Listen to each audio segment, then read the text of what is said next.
Search करना पड़ेगा। ठीक है, मैनुअली जाके एक फाइल में सर्च करना, प्रूफ करना, तो ये तो फाइल सर्च है, फाइल का नाम सर्च कर रहा है मेरे ख्याल से। ये कह रहे हैं एजेंट सेटअप, तो हो सकता है कि सेटिंग में कहीं हो, कहीं ना कहीं उन्होंने वो किया होगा वेरिएबल, जो कि क्या कर रहा होगा, ट्रेसिंग का नाम जो है वो प्रोवाइड कर रहा होगा। लेकिन यहाँ पे भी क्रिएट मैन है, क्रिएट ट्रेस जब हो रहा है और ट्रेस की क्लास, यहाँ पे क्या है, ट्रेस इम्प्लीमेंटेशन नाम मैम इज ऊपर सब क्या है। अच्छा मैं थोड़ा सा डीप डाइव करते हैं, क्योंकि अगर इन्होंने एक चीज़ मैंशन की है तो लाजमी होगी। ठीक है, तो हम इनको इशू के तौर पे क्रिएट कर सकते हैं कि यार ये देखो ये इशू है, इसको ज़रा प्रूव करो, तो वो आपको रिकमेंड करेंगे कि यहाँ पे हमने अपडेट कर दिया, आप इशू क्रिएट करके पुल रिक्वेस्ट में भेज दो, क्या ये रिक्वेस्ट थी, प्रॉब्लम थी, इसका सोल्यूशन मैंने दिया। ठीक है, तो डॉक्यूमेंटेशन वाला तो आसान है, वो इंग्लिश में तो पढ़ के हर कोई समझ जाए, कैन को वन टाइम आना चाहिए। लेकिन ये कोडिंग वाले के अंदर आप पहले इशू क्रिएट करो, क्योंकि आप सोचो कि गलती है, अगर वो गलती नहीं है तो वो आपको बताएंगे इशू करके, अदरवाइज आपने पुल रिक्वेस्ट में उसके अगेंस्ट काम नहीं कर दिया, इसमें थोड़ा टाइम लगेगा, इसलिए मैं भी पुल रिक्वेस्ट क्लास के दौरान क्रिएट नहीं कर रहा। आपकी मर्ज़ी, आप करना चाहें कर सकते हैं, तरीका तो बता दिया। ठीक है, तो लेट्स सी आपने करिए तो मैं कर दूँगा, लेकिन पढ़ने पे ध्यान दें। पुल रिक्वेस्ट अगर आप पूरी ज़िंदगी कर पाएंगे जब आप यूएमएल डायग्राम को बहुत अच्छे से समझ पाएंगे। ठीक है, तो इंटरनेशनल लेवल के ऊपर कॉन्ट्रीब्यूशन करने के लिए इंटरनेशनल कोड को समझ आना बहुत ज़रूरी है। और ये कैसे हम कर रहे हैं, हम अपनी यूएमएल डायग्राम को रेफरेंस बना के, कोड को रेफरेंस बनाते हुए एक एक चीज़ को देख रहे हैं। ठीक है दोस्तों, तो इस लेवल पे जब आप काम करते हो तो आप गलतियाँ निकाल सकते हो। देखिए ना, थोड़ी सी देर में हमने कितनी गलती निकाली, क्यों, क्योंकि मेरे पास वैलिडेट करने के रेफरेंस, आप ये बात कह रहे हो कि एजेंट का नाम क्या है, एजेंट ट्रेस, तो भाई कहाँ है डिफॉल्ट वैल्यू, मैं ट्रेस करता हूँ, इसको प्रूफ करो। ठीक है, अब इसका प्रूफ करने का तरीका ये है कि मैं गूगल कॉलैब के ऊपर आता हूँ,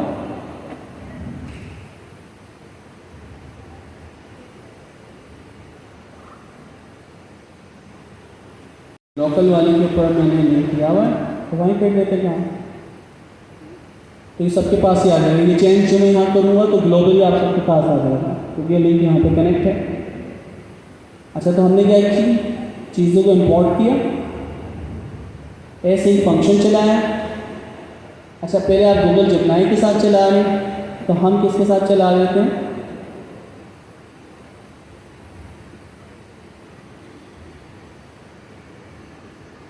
ओपन एआई। अच्छा, अब हम प्रूफ करते हैं भाई जो इनका कोड है, इनका कोड क्या है, कोड नंबर 1, हम आते हैं यहाँ पे, ये कोड है सिंपल सा। अच्छा, अब इससे पहले एक चीज़ हमें सेट करना पड़ेगी, ओपन एआई क्या सेट करना पड़ेगी दोस्तों, एपीआई कीज। तो हमने कहा फ्रॉम गूगल डॉट, ठीक है, यूज़र डेटा, यूज़र डेटा से हमने कहा user data square bracket open AI keys. ठीक है, जो के बराबर है किसके, OS dot environment square bracket open AI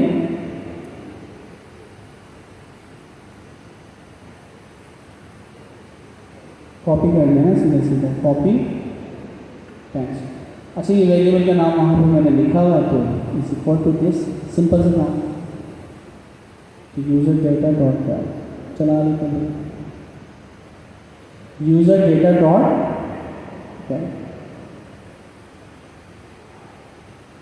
gate की जो फंक्शन है, round bracket open round bracket close. ठीक है जी, एक्सेस ग्रांट। ठीक है, अब ओपन एआई के साथ हमें काम करना था, तो हम यहाँ पे आते हैं दिस,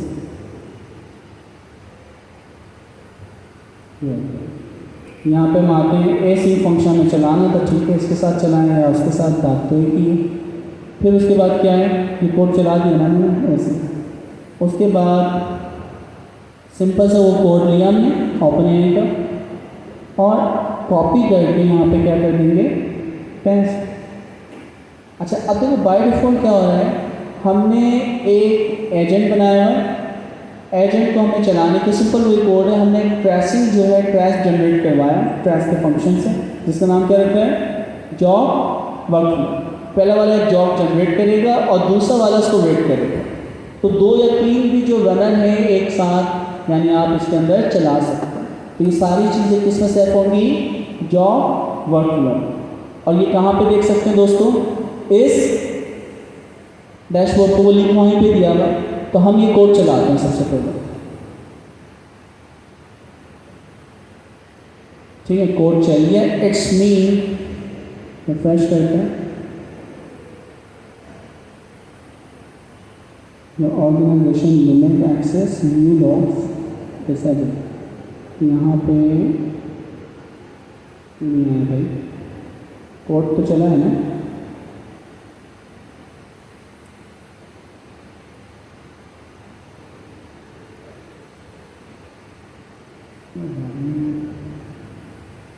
मैंने कब डिसाइड नहीं किया है,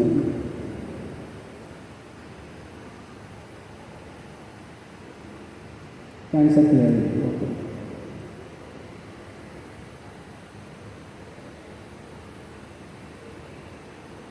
अब मुझे कंफर्म नहीं है मैंने कौन सी ऑर्गेनाइजेशन वाली कीज जनरेट कराई है। तो यहाँ पे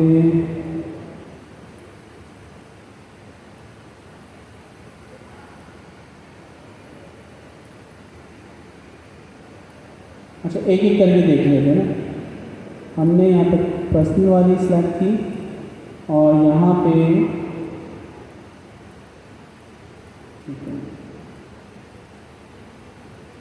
प्रोजेक्ट दिए हैं, बहुत सारी चीज़ें हैं। ट्रेसिंग जब हम स्टार्ट करवाते हैं जो दिखता है सेटिंग ट्रेसिंग आ रही है।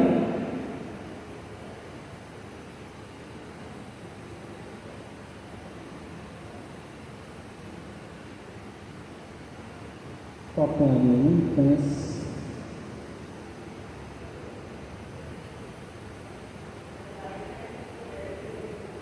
क्या चीज़ डैशबोर्ड पे हम आते हैं।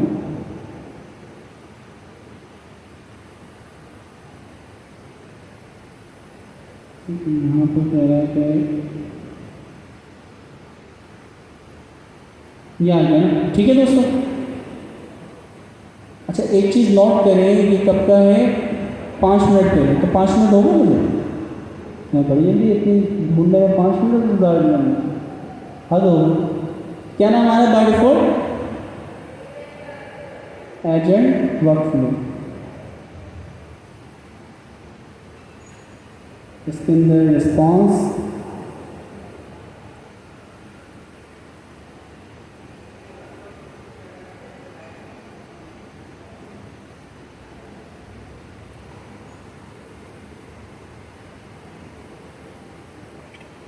जब 5 मिनट पहले गई है ना। हम एक काम करते हैं कि इसका नाम हैंड्स ऑफ जॉब जनरेटर ना, तो जॉब जनरेटर जो है जॉब वर्कफ्लो ये जनरेट नहीं है मेरे ख्याल से, तो वो कौन सा लिखा है। चलिए एक और चला, इसका हम आपको रिफ्रेश करते हैं।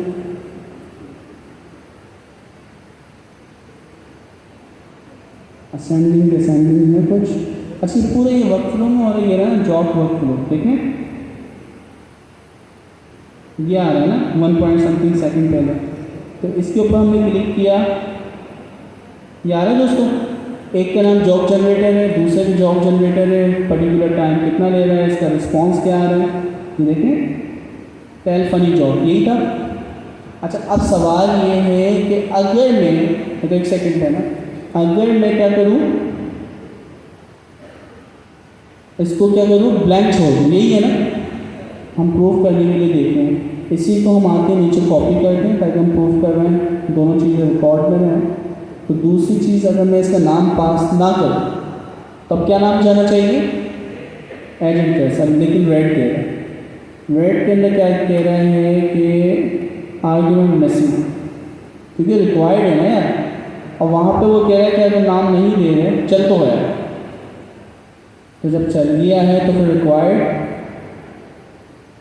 नहीं।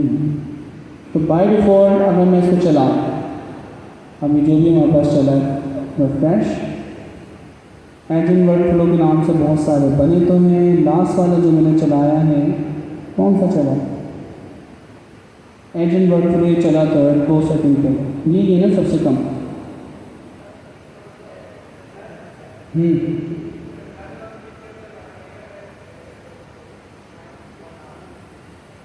किसको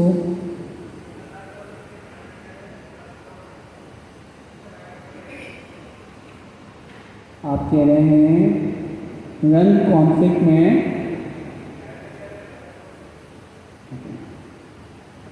रन कॉन्फ्लिक्ट में पैरामीटर, तो मुझे रन कॉन्फ्लिक्ट क्लास बनाना पड़ेगी, ऐसे ही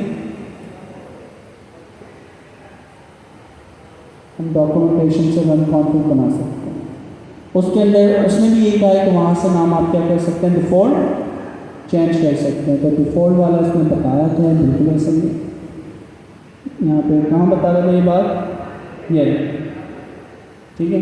तो यहाँ पे हम गए, ये कह रहे हैं और you can configure the name and other properties with run conflict. तो हमने इसको क्लिक किया और यहाँ पे देखिए मॉडल का नाम है, प्रोवाइडर्स है, मॉडल की सेटिंग है, हैंड ब्लॉक है, guardrails, output, trace, sensitive data, work flow name यहाँ से है। प्रूफ हो गया दोस्तों। तो इसका मतलब है कि ये वैल्यू क्या है, वर्क फ्लो नेम, और ये वर्क फ्लो नेम कौन सी क्लास में पाया जाएगा, रन की क्लास में। ऐसे ही कहाँ पाया जाएगा ये, अब इसको हम प्रूफ कर लेते हैं। तो मैं यहाँ पे आता हूँ, रन की क्लास में जाना तो आता है ना, उससे तो फैमिलियर होगा ना।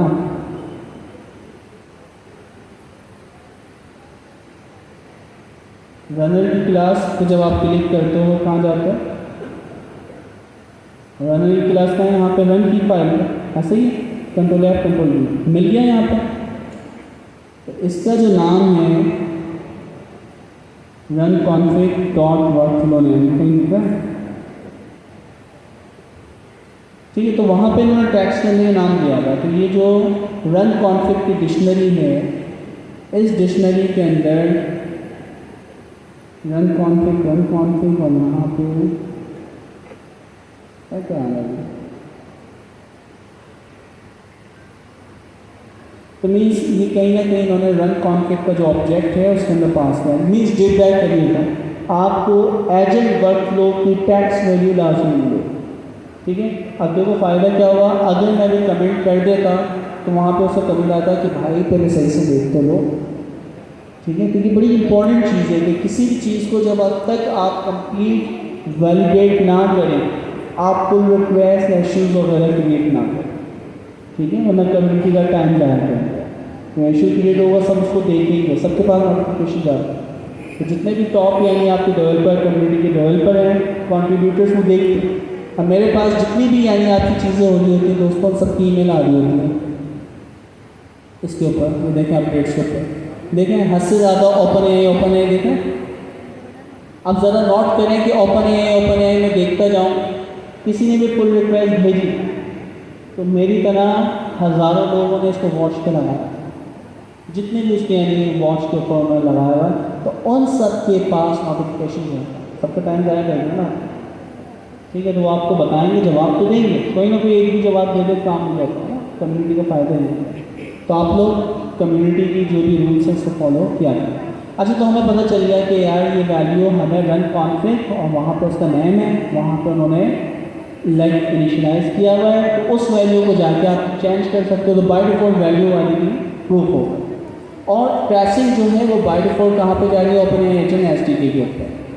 अच्छा, अब सवाल ये है, हम ये काम किससे, फ्री वाले से करना चाह रहे हैं, फ्री जो टूल है उनके ऊपर आ जाते हैं। देखिए हम क्या करते हैं, उस डायग्राम के ऊपर अगर हम दोबारा आए, सबसे इम्पोर्टेंट चीज़ क्या है दोस्तों, ट्रेस प्रोवाइडर।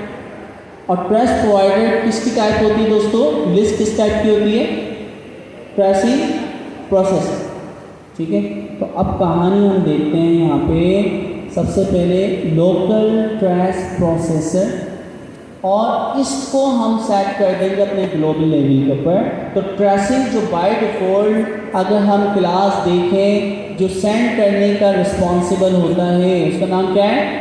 Tracing processor. यहाँ देखें आपने कौन सी क्लास बनाई है? Trace processor. तो ट्रेस यानी लोकल ट्रेस प्रोसेसर जो ये सेंड किया करता था कहाँ पे? सर्वर पे। अब ये सारे इवेंट जो होंगे परफॉर्म कहाँ पे सेंड करेगा? मेरे लोकल डिस्क पे। अभी लोकल डिस्क के अंदर मैं अपेंड करवा रहा हूँ तो उसको डेटाबेस में तो सेट करवा सकता हूँ ना। तो लिस्ट के अंदर कोई डेटा आ जाए उसको डेटाबेस पे सेट करवाना क्या मुश्किल है? फॉर लूप चला के उसमें जितने आइटम है सबको डेटाबेस पे सेट करवा दो। ठीक है, हमारे पास ग्राफ डेटाबेस भी है, हमारे पास नोएसक्यूएल डेटाबेस भी है, तो आपको करवा सकते हैं।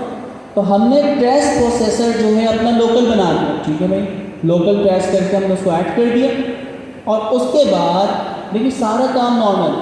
ये लोकल ट्रेस प्रोसेसर जो है इसके अंदर ट्रेस होते हैं और क्या होते हैं? स्पैन। तो हमारे पास ये जो लोकल है इसमें क्या होंगे? ट्रेस और स्पैन। ट्रेस और स्पैन, ट्रेस स्टार्ट होता है, एंड होता है, स्पैन स्टार्ट होता है, स्पैन एंड होता है। इस टाइम उसको क्या करते हैं? फ्लैश यानी मेमोरी से डेटा रिमूव कर देते हैं। और पूरा जब लूप चल जाता है तो आपका क्या होता है? ये शट डाउन हो जाता है। तमाम डेटा जो मैंने कलेक्ट किया वो फॉर लूप बना के मैं प्रिंट करवा रहा हूँ जैसे वो क्या हो? एंड हो। ठीक है, इसी तरह मैं स्पैन की साइड पे मैं प्रिंट करवा रहा हूँ। बाकी आप देखें सारी वही चीज़ें हैं। ट्रेसिंग मैंने क्या करी हुई? अब चैट उसके गूगल जिमिनाई के साथ ट्रेसिंग इनेबल करके, क्योंकि बाय डिफ़ॉल्ट ये जो आपकी ट्रेसिंग की सेंड करता था ओपनएआई के डैशबोर्ड पे, लेकिन जब मैंने लोकल प्रोसेसर ट्रेस प्रोसेसर बना दिया तो अब जितनी भी रिक्वेस्ट है वो अपेंड करेगा मेरी लिस्ट में। देखिए अभी मैं ऊपर ये बना रहा हूँ, ये लोकल क्या बनाया मैंने? क्या बनाया दोस्तों? Local trace processor. ये तो क्लास का मैंने नाम रखा। इसकी ऑफिशियल क्लास का नाम क्या था? Trace processor. तो अब यहाँ पे देख लो कि लोकल ट्रेस जो मैंने बनाया वो किससे एक्सटेंड हो रहा है? Tracing processor. नाम यही है, ट्रेसिंग प्रोसेसर, एग्जैक्ट वही नाम है जो। तो आपने अपनी क्लास बनाई लोकल और उसको एक्सटेंड कर दिया। अब देखो मैंने नाम लोकल किया, मैं कहता हूँ माई डीबी ट्रेसर, तो नाम तो कुछ भी रख सकता हूँ ना यार। तो अब क्या होगा कि जितनी ये ट्रेसिंग जब इसमें अपेंड हो रही है तो मैं अपेंड होने पे ऑन ट्रेस स्टार्ट एंड या जो भी आपके पास ये लिस्ट आ रही है कह रहा हूँ कि जैसे 10 अपेंड होती जाएँ उसको आप डेटाबेस में सेट करते जाओ।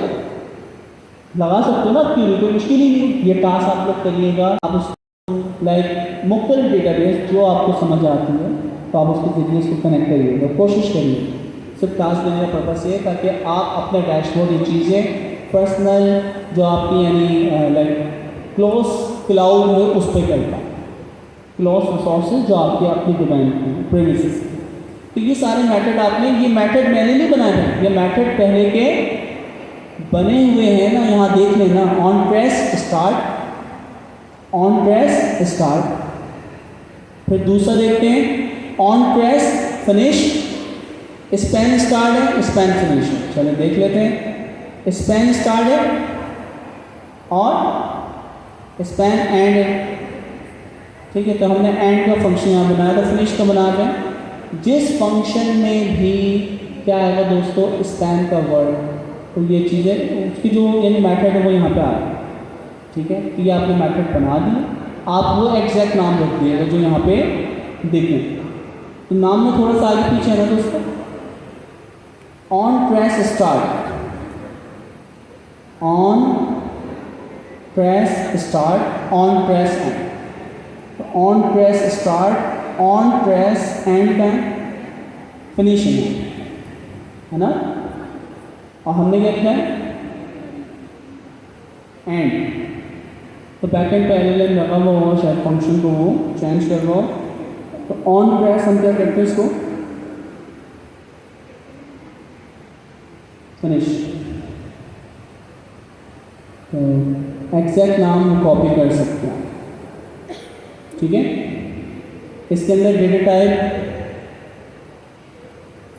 ट्रेस की जा रही है, इसमें भी ट्रेस की जा रही है। ठीक है, मैं इसे चेंज करके देखिएगा। अभी जो हुआ हुआ कोड चलता हुआ, हमेशा याद रखिए कि चलते हुए कोड को ना छोड़िए। तो किस चलिए लेकिन हमें वैलिडेट करना है, तो मैं भी उस फंक्शन का नाम उन्होंने रेप्लिका लग गया तो ये चला के देखिएगा। अब हम इसको चलाते हैं।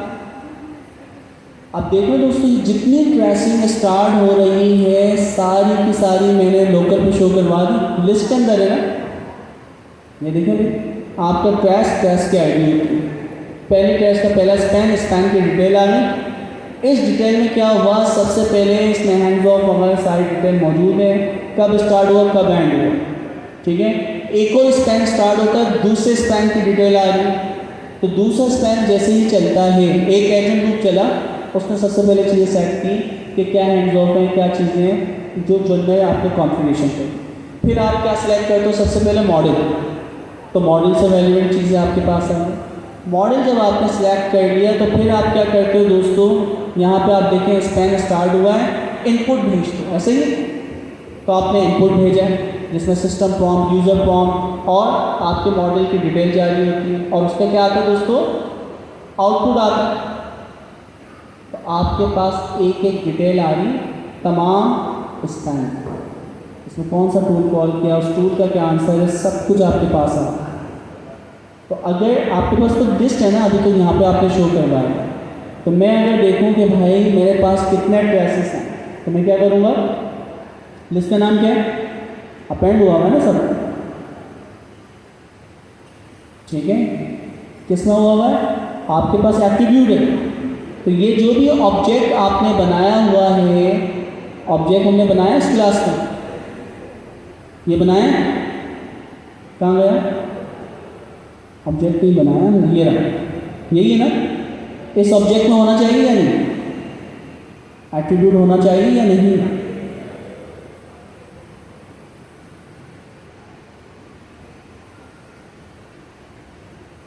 चेक करते हैं। जनरेटर फंक्शन डायरेक्ट कॉल नहीं हो रहा, जनरेटर फंक्शन भी नहीं है, तो वो मीन्स डायरेक्ट नहीं निकाल सकते भाई, उसके जो मेथड्स तरीके बनाए हुए हैं, तो क्लास वाइज उन्होंने चीज़ें बनाई हुई हैं। तो क्लास की स्ट्रक्चर, उसके अंदर हायरार्की, उसमें हायरार्की, तो वो जो हायरार्की है सिस्टम उन्होंने दिया हुआ है कि ट्रेस के अंदर ये क्लास, उसमें ये क्लास और उसके अंदर ये चीज़ें होंगी, तो आप वहाँ से निकाल सकते हो। तो हमारे पास ट्रेस प्रोसेसर था ना, ठीक है। फिर इस तरह आप इसको निकालिएगा, और हायरार्की निकालना तो कोई मुश्किल काम नहीं, थोड़ा सा बैठ के हमें अपने डेटा को गो थ्रू करना होगा। अब मुझे ये बताएं कि हमने दो तरह के ट्रेसिंग देखी। पहली चीज़, हमने OpenAI की बाय डिफ़ॉल्ट ट्रेसिंग का इस्तेमाल किया। दूसरा तरीका जो हमने इस्तेमाल किया दोस्तों, अपनी लोकल लिस्ट बना ली और उसके अंदर ट्रेसिंग को सेव कर दी। अब जब मैंने उसमें अपेंड करवा दिया, क्या डेटाबेस में सेव करवाना आपके मुश्किल काम है, लिस्ट आपके पास मौजूद है, ये जितने इवेंट इस्तेमाल हो, है ना, ये जितने भी, जैसे कोई भी ट्रेस स्टार्ट होता, मैं कहता हूँ जो भी अब ट्रेस स्टार्ट होगा ना, हर ट्रेस के अंदर आप वो ट्रेस की वैल्यू अपेंड तो करवा रहे हैं, लेकिन मैं क्या कह रहा हूँ कि हर ट्रेस के स्टार्ट के ऊपर आप क्या करो, स्टैटिक को मल्टीप्लाई कर दो 20 टाइम। तब क्या होगा दोस्तों, देखें हर स्पैन के दरमियान सेपरेटर आ गया। अब जब मैं स्टैटिक प्रिंट करवा सकता हूँ, डेटाबेस के सेट करवाने की मुश्किल है। ये जो फंक्शन है अपेंड वाला, क्या हो रहा है, स्पैन अपेंड हो रहा है, इसको क्या कर दोगे अपेंड कर जाए, डेटाबेस कनेक्टिविटी और उसके मेन सेट, तो ट्रेस के वैल्यू में ट्रेसेस जा रहे होगा, उसके पैरेंट की आईडी जा रही होगी, बस।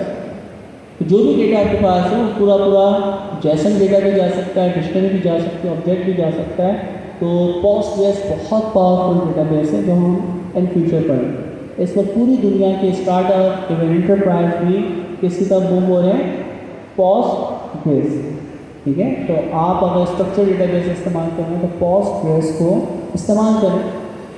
अच्छा, ये काम भी हो गया। अब तीसरा काम अगर हम देखें जो कि बड़ा इम्पोर्टेंट है कि हम जो ट्रेसिंग है ना दोस्तों, फिर दोबारा देखते हैं किसके बाद का, हैंड्स ऑफ के बाद बैक करता है ये पहले काम उसके आते हैं man documentation. Okay, documentation hands of के फॉरेन नेचर ट्रेसिंग। अच्छा, अब देखें हमें ये काम तो आ गया है कि हमने अपना लोकल भी बना लिया, नहीं सब लोकल डेटाबेस में भी सेट करवा सकते हैं। हमें ये काम भी आ गया कि हम ओपन एआई के साथ भी कनेक्ट करवा सकते हैं। तीसरी इंपॉर्टेंट चीज़ ये है कि यार मैं अपनी डेटाबेस बनाऊँ, उसका फ्रंट एंड बनाऊँ, बैक एंड बनाऊँ, यूज़र्स के लिए विजुअलाइजेशन के लिए बेतहाशा चीज़ें बनाने में मेहनत लगी। अभी जो लिस्ट है इस लिस्ट को प्रॉपर जैसे ओपन एआई एजेंट ने यहाँ पे करवाया हुआ है, उन्होंने कितना अच्छा विजुअलाइज करवाया हुआ है ना, डैशबोर्ड। अभी ये जो डेटा जनरेट हुआ है स्पैन का, अगर मैं उसको उस तरह के डेटाबेस में कन्वर्ट करूँ, क्योंकि स्टार्ट टाइम भी एंड टाइम ये सारी चीज़ें आ रही, किस वक्त क्या टूल कॉल हुआ, तो क्या काम आसान है? नहीं, बहुत मुश्किल है। क्योंकि पूरा बैक एंड फ्रंट एंड आपके यूज़र मैनेजमेंट सब काम आपको करना पड़ेगा और टाइपस्क्रिप्ट वगैरह पर। तो हमारे पास थर्ड पार्टी प्रोवाइडर्स हैं जो कि आपकी ये एजेंट्स की जो ये कंप्लीशन से ये सारी चीज़ें आपको देता है, जिसमें कंप्लीट सोल्यूशन। अच्छा, अब ये जो एजेंट्स हैं ना, यानी जो आपके थर्ड पार्टी प्रोवाइडर्स हैं, ट्रेसिंग थर्ड पार्टी प्रोवाइडर्स, उनकी ये लिस्ट है। इसके अलावा भी हो सकते हैं, लेकिन ओपन एआई कम्युनिटी ने यहाँ पे ये लिस्ट डाउन कर दी। जब ये हुआ था ना उस वक्त 2 या 3 थे बिल्कुल स्टार्टिंग में, फिर उसके बाद ये सारे ऐड करते गए, उसका कोड की इम्प्लीमेंटेशन है। अब किसी भी जो थर्ड पार्टी ट्रेसिंग प्रोवाइडर है, यह हमें पूरा user management, dashboard, cost management, life dashboard जब बना के देगा, लाइफ को क्या चल रहा है, सबसे ज़्यादा किसके ऊपर हिट हो रहे हैं, सबसे ज़्यादा एरर्स क्या आ रहे हैं, वो सारी डिटेल हमें बना के देगा जो हम डैशबोर्ड बनाने के बाद देखना चाहते हैं। जो हमारा एजेंट चल रहा होता है, कौन सा एजेंट सबसे ज़्यादा काम कर रहा है मुझे पता है, किस एजेंट ने सबसे ज़्यादा प्रॉब्लम सॉल्व की, किस एजेंट पर सबसे ज़्यादा लोड आता है, कौन सा फंक्शन, कौन सा टूल सबसे ज़्यादा इस्तेमाल होता है, कौन से इनपुट गार्डवेयर सबसे ज़्यादा इस्तेमाल होते हैं, कौन से आउटपुट गार्डवेयर सबसे ज़्यादा इस्तेमाल होते हैं। तो इस तरह के जितने भी जनरल पर्पस बेस्ड क्वेश्चंस हैं, उनकी स्क्रीन या डैशबोर्ड हमें बनाना पड़ता है टॉप मैनेजमेंट के लिए। तो उस काम से बचने के लिए क्या पूरा डैशबोर्ड बनाएं, बने बनाए जो सर्विसेज हैं उनके साथ हम इंटीग्रेट कर देंगे। और इंटीग्रेशन कितना आसान है दोस्तों, जैसे कि मैं आता हूँ रैंडमली एजेंट ओप्स के ऊपर, ठीक है, आप एक एक करके करिएगा, देखिए कितना आसान है। सबसे पहले तो हमें इसका अकाउंट बनाना होगा। क्या नाम है हमारी सर्विस का? agenops.ai। उसके ऊपर साइन अप कर लें। साइन अप करने के बाद हमें क्या करना पड़ेगा, इसको इंस्टॉल करना पड़ेगा, ठीक है। तो हमने ओपन एआई एजेंट, हमारे पास एजेंट ओप्स और क्या है ओपन एआई, तो हम इसको क्या कर लेंगे दोस्तों, इंस्टॉल। मैं यहाँ पे इसको भी डाल देता हूँ, जब कर ही रहे हैं तो कर लेते हैं। फिर यहाँ हम आते हैं, क्या चीज़ कर रहे हैं ताकि एक ही डॉक्यूमेंटेशन में सब कुछ आ जाए। क्या ये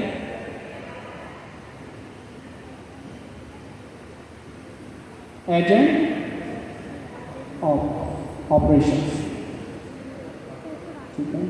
उसके बाद इंस्टॉलेशन, फिर install -q -q,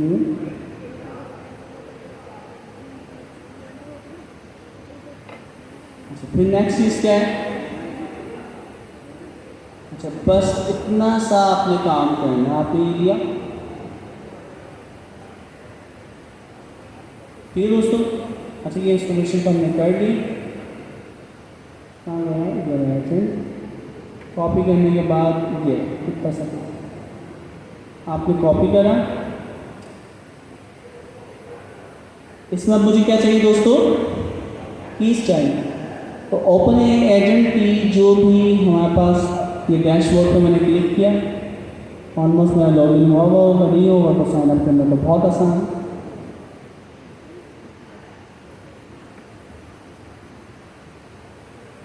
keys generate करना, बस वो कीज फाइंड करनी है। ये मैं बिल्कुल फाइंड करूँगा।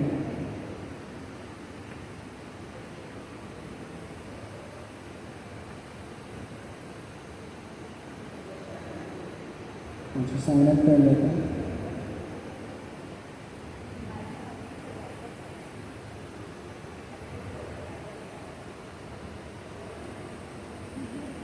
गिटहब से गिटहब पर मुझे 2 फैक्टर ऑथेंटिकेशन करना चाहिए, डालना पड़ेगा। अल्हम्दुलिल्लाह कीज जनरेट करनी होगी तो हमें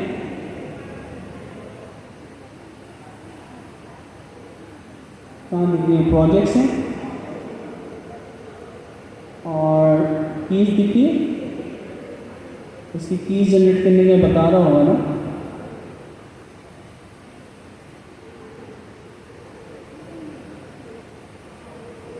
तो लिंक नहीं दिया है यहाँ पर,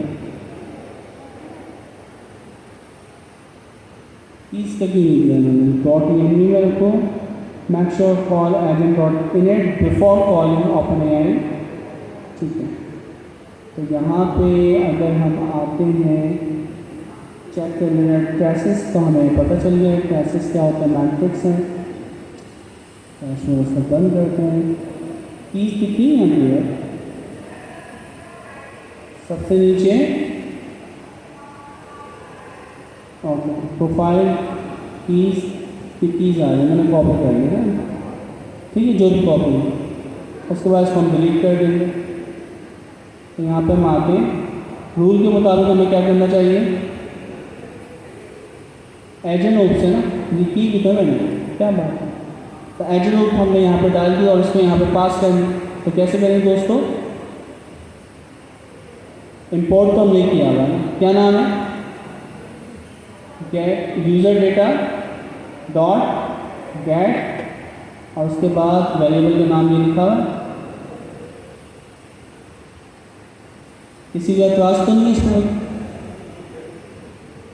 ठीक है। ये आपने कनेक्टिविटी कर दी। अब जो नॉर्मल एजेंट आपने, अच्छा अभी आपने लोकल प्रोसेसर से कनेक्ट किया हुआ है ऐसे ही, तो हमें क्या करना है, ये सारी कॉन्फ़िगरेशन चलाते हुए सिर्फ जो है जो सेट किया हुआ है इसको हटाना पड़ेगा ऐसे ही।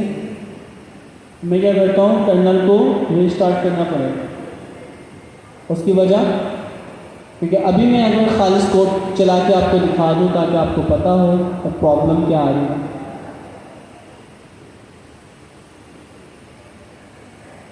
अगर ये कोड में चलाता हूँ क्या प्रॉब्लम आएगी दोस्तों, क्या प्रॉब्लम आएगी, बाय डिफॉल्ट प्रोसेस कहाँ पे भेजेगा,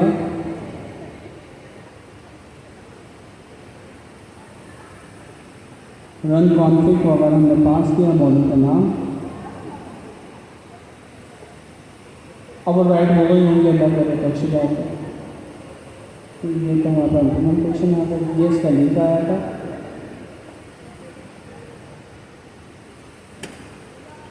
ये देखिए दोस्तों, आगे प्रोसेस कितना काम आसान है। तो हमने तीनों चीज़ें देखनी कि हम ओपन एआई के साथ इंटीग्रेट कर सकते हैं, हम लोकल अपनी डेटाबेस के साथ अगर करना चाहें, लिस्ट में जब ऐड कर दें और डेटाबेस वाला पार्ट जब हम पढ़ेंगे तो हम उसमें भी सेट करवा सकते हैं। और तीसरा हमने देखा कि थर्ड पार्टी जो प्रोवाइडर्स हैं ट्रेसिंग, उनको भी यूटिलाइज किया जा सकता है। तो कितना आसान है, ठीक है। अच्छा, अब मैं इसको ज़्यादा टाइम लिया है क्योंकि टाइम हमारे पास कम है, ब्रेक का बिल्कुल ना बोलिएगा, ठीक है। तो हम फास्ट एपीआई जो है बहुत इम्पोर्टेंट है, पानी वानी पी के आ जाइएगा, ठीक है।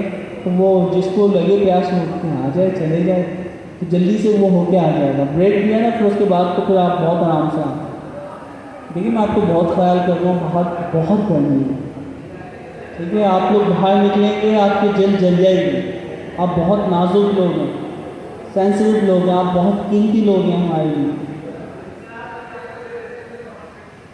तो अच्छा फिर ना हम मुश्किल से 5 मिनट का ब्रेक लेंगे, ठीक है।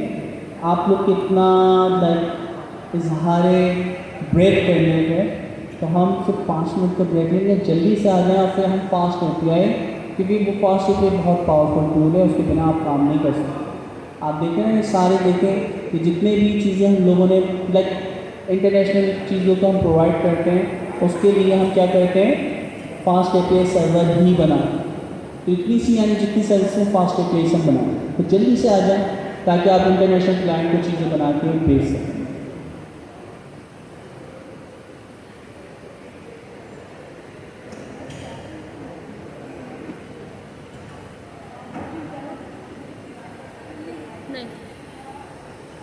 इससे पहले मैं चाहूँगा कि थोड़ा सा API भी डिस्कस करें कि API क्या है, क्योंकि जब आपको API समझ आएगी तो ही फास्ट API समझ आएगी।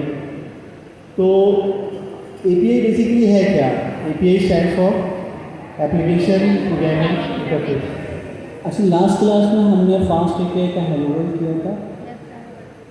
लास्ट क्लास में फास्ट API का हेलो वर्ल्ड किया हमने, ठीक है। फिर हमने क्लाइंट सर्वर के दरमियान फर्क देखा था, हमने रिक्वेस्ट सेंड करके देखी मुख्तलिफ ब्राउज़र से, और आखिरी काम हमने ये किया था कि पोर्ट फॉरवर्ड करके, याद है, पोर्ट फॉरवर्ड करके अपने इस सर्वर को पूरी दुनिया के लिए इनेबल किया था, और फिर आप सबसे रिक्वेस्ट भी सेंड कर रहे थे। ये एक्टिविटी की थी हमने लास्ट क्लास में, ठीक है।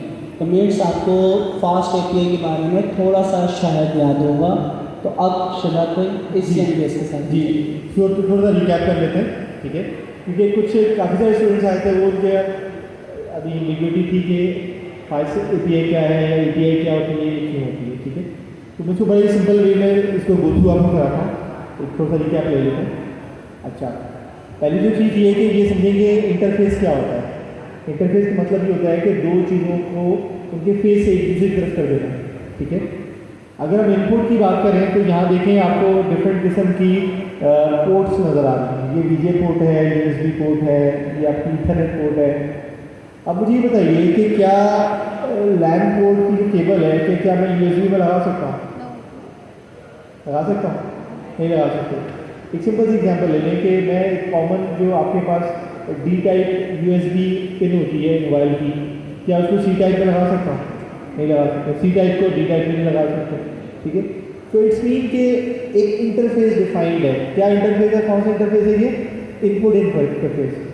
कि इनपुट इसको क्या देनी है, वो जो डिवाइस है वो सिर्फ उस करेक्टर के साथ इंटरफेस होगी जो कि उसकी टाइप का होगा।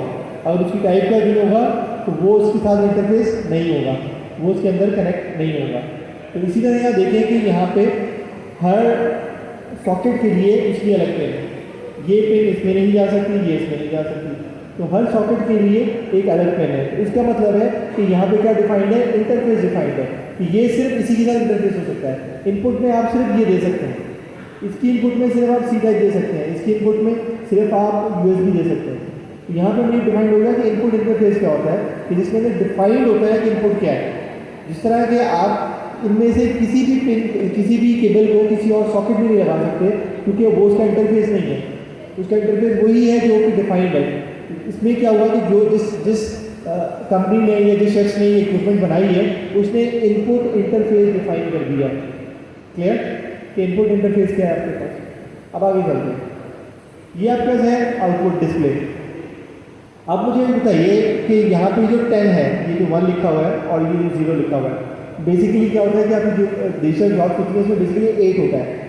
8 के अंदर फिर डिफरेंट सेगमेंट्स, ये एक सेगमेंट है। इस एक सेगमेंट को ग्लो किया जाता है तो आपका 0 से लेकर 9 तक के डिजिट बनते हैं। मुझे बताइए कि ये जो 10 लिखा हुआ है इसकी जगह पे क्या हेलो लिखा जा सकता है? कोई पॉसिबिलिटी है हेलो लिखने की? कोई पॉसिबिलिटी नहीं। क्यों? ये एक प्री डिफाइंड आउटपुट स्ट्रक्चर है जो कि जिसपे इसने आउटपुट देनी है। हम थोड़ा आगे चलें, ये देखिए, ये एक और क्लॉक है। इस पर यहाँ पे जो मंडे लिखा हुआ है, यहाँ पे क्या किसी ट्री की तस्वीर आ सकती है, पिक्चर आ सकती है? नहीं आ सकती। क्यों? क्योंकि इसके जो सेगमेंट्स है, सेगमेंट्स को ग्लो कर सकते हैं। मंडे का जो एम है, एम का ये एक सेगमेंट है, ये एक सेगमेंट है, जिससे ये एक लाइन बन गई। ये एक सेगमेंट है, इसको ग्लो किया गया, ये एक लाइन बन गई। तो ये एक आउटपुट इंटरफेस है। ये जो आउटपुट डिस्प्ले डिफाइंड है कि ये आउटपुट यही देगा। यहाँ पे जो ऊपर AM लिखा हो तो AM की जगह पे कुछ और नहीं आ सकता। AM की जगह पे AM ही आएगा, नीचे PM होगा तो PM की जगह पे PM आएगा। तो ये क्या है? ये एक आउटपुट डिफाइंड डिस्प्ले है कि ये आउटपुट सिर्फ यही देगा। यहाँ पे 12 दिया, 1 तो आ सकता है, 1 की जगह 2 तो आ सकता है, लेकिन यहाँ पे आपका टेक्स्ट डिस्प्ले नहीं आ सकता। क्यों? क्योंकि ये डिफाइंड है। तो इनपुट इंटरफेस और आउटपुट इंटरफेस क्या होता है कि फॉर एग्जाम्पल अगर हम बात करते हैं HMI की। HMI बेसिकली क्या होता है? Human machine interface. आपकी कोई भी मशीन ले लें इंडस्ट्रीज की, लाइक या मेडिकल की मशीन ले लें, आपके पास एक्सरे मशीन है, उसके साथ एक टच स्क्रीन होती है। तो वो बेसिकली क्या, उसको हम कहते हैं HMI, ह्यूमन मशीन इंटरफेस। तो ह्यूमन ने जब मशीन के साथ इंटरफेस करना है तो कैसे करना है? इस डिस्प्ले इस टच स्क्रीन के थ्रू। अब उस टच स्क्रीन के ऊपर जो भी मेन्यू अवेलेबल है उस मेन्यू को यूज़ कर सकता है। क्या वो खुद से कोई नया फंक्शनलिटी क्रिएट कर सकता है? नहीं कर सकता। अगर उसमें स्कैन का ऑप्शन तो स्कैन ही प्रेस कर सकता है, उसमें प्रिंट नहीं कर सकता। क्यों? क्योंकि जो इंटरफेस है उस इंटरफेस में प्रिंट डिफाइंड नहीं है, सिर्फ स्कैन डिफाइंड है।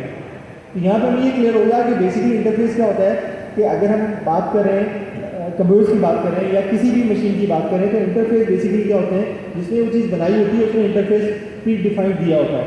इनपुट HDMI होगी, इनपुट USB होगी, इनपुट C टाइप होगी, तो ये उसकी इनपुट डिफाइंड है। आउटपुट जैसे मैंने आपको दिखा दिया डिस्प्ले, इस डिस्प्ले के ऊपर जो चीज़ें हैं आप उनको उनकी वैल्यू चेंज कर सकते हैं, लेकिन आप कोई नई चीज़ नहीं ला सकते। इनपुट इंटरफेस हमें समझ आ गया, आउटपुट समझ आ गया। इनपुट डिफाइंड है, हम वही इनपुट दे सकते हैं। आउटपुट डिफाइंड है, हम वही आउटपुट दे सकते हैं। क्लियर? अब आ जाता है API की तरफ। So what is API? API is application to gaming interface. Basically क्या है कि फॉर एग्जांपल मैं किसी वेबसाइट पे जाता हूँ,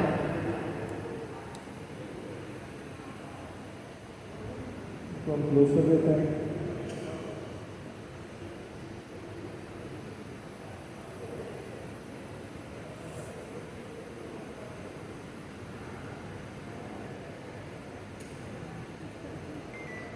हाँ जी, ये वेबसाइट है। आपको क्या लग रहा है किस चीज़ की वेबसाइट है? बुक्स की वेबसाइट है, ठीक है। ये बुक विला के नाम से वेबसाइट है जो कि बुक्स की साइट है। अब इसमें मुझे बताइए कि इसके अंदर हमारे पास ये बेसिकली क्या है? GUI है, ग्राफिकल यूज़र इंटरफेस। इसके अंदर हम यहाँ पे नॉवेल्स देख सकते हैं। नॉवेल्स के अंदर जाएंगे तो नॉवेल्स आ जाएंगे। नॉवेल्स के बाद हम यहाँ पे उसका नाम पढ़ सकते हैं, उसकी प्राइस पढ़ सकते हैं, ऐड टू कार्ट कर सकते हैं, ये तमाम चीज़ें। और अगर हमें इसमें डिफरेंट जॉनरी देखनी है तो हम यहाँ पे देख सकते हैं, क्लासिक है, डार्क फैंटेसी है।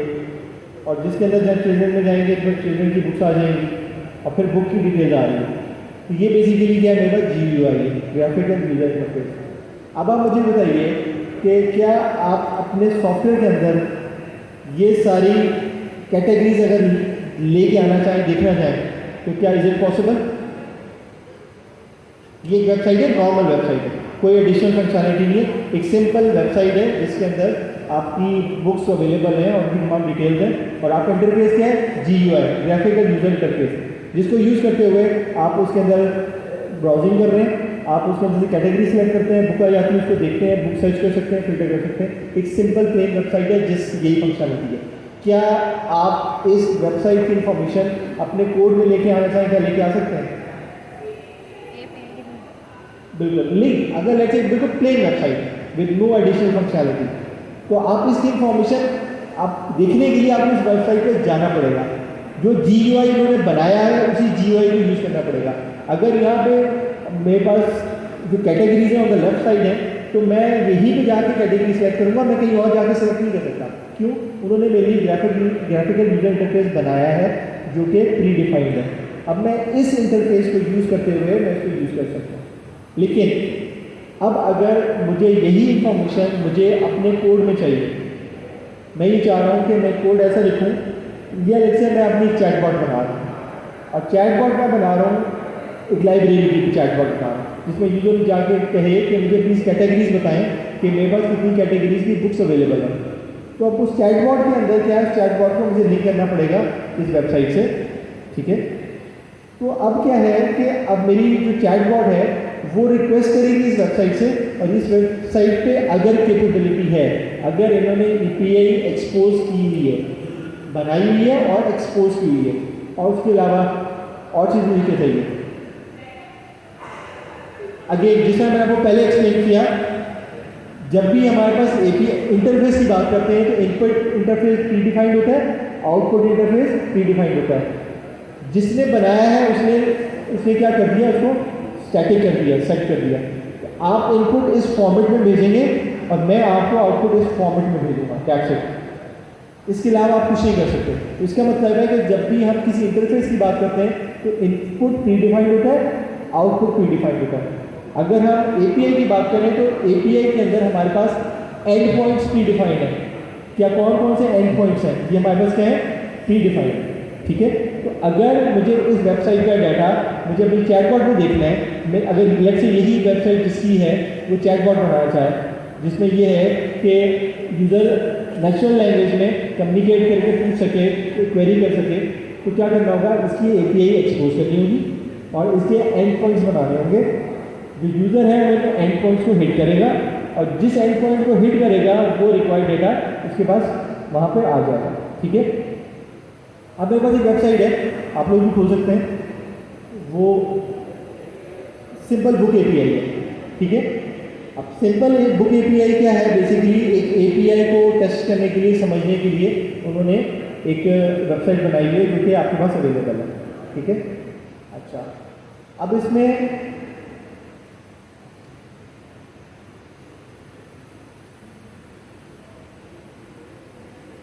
URL मेरा, ठीक है, ये URL है, इसको मैं कॉपी करता हूँ और यहाँ पे मैं पेस्ट कर देता हूँ। देखिए यहाँ पे क्या लिखा हुआ है,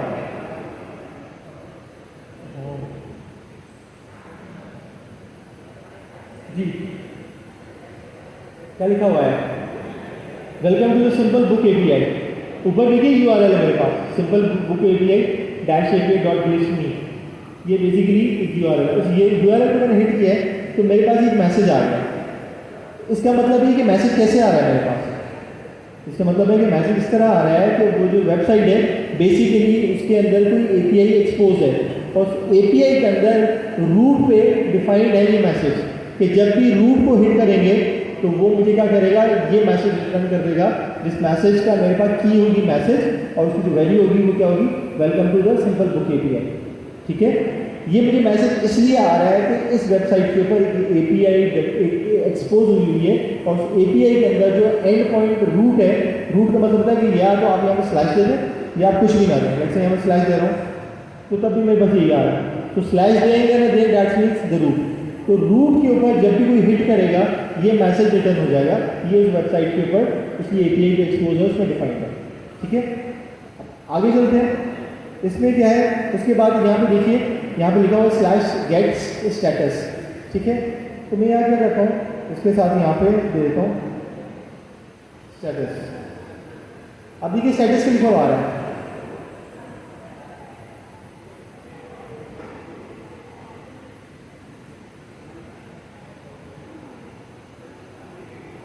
ये स्टेटस क्या लिखा हुआ है, ओके, ये स्टेटस क्या है जो मैंने /status लिखा है जी, ये बेसिकली उस API का एंड पॉइंट है। पहला एंड पॉइंट क्या था मेरे पास, पहला एक एंड पॉइंट था नो एंड पॉइंट और द रूट एंड पॉइंट, इसमें मेरे पास ये था, जिसमें मैंने किया तो उसमें यहाँ पे लिखा हुआ गया welcome to the simple book API, ये इसका बेसिकली रूट था। ठीक है, और उसके बाद यहाँ पे अगर मैं लिखा, यहाँ पे स्टेटस लिखा मैंने, तो स्टेटस का जो रूट था उसे मुझे रिटर्न कर दिया यहाँ पे स्टेटस ओके। अभी जो स्टेटस था मुझे कैसे पता चला, मुझे उसकी डॉक्यूमेंटेशन से पता चला, अदरवाइज तो मुझे नहीं पता ना कि मैं स्टेटस को हिट कर रहा हूँ। ठीक है, इसी तरह अगर आप आगे जाएं तो इसके अलावा /books लिखा हुआ है, तो /books क्या है, /books भी उसका एक रूट है। ठीक है,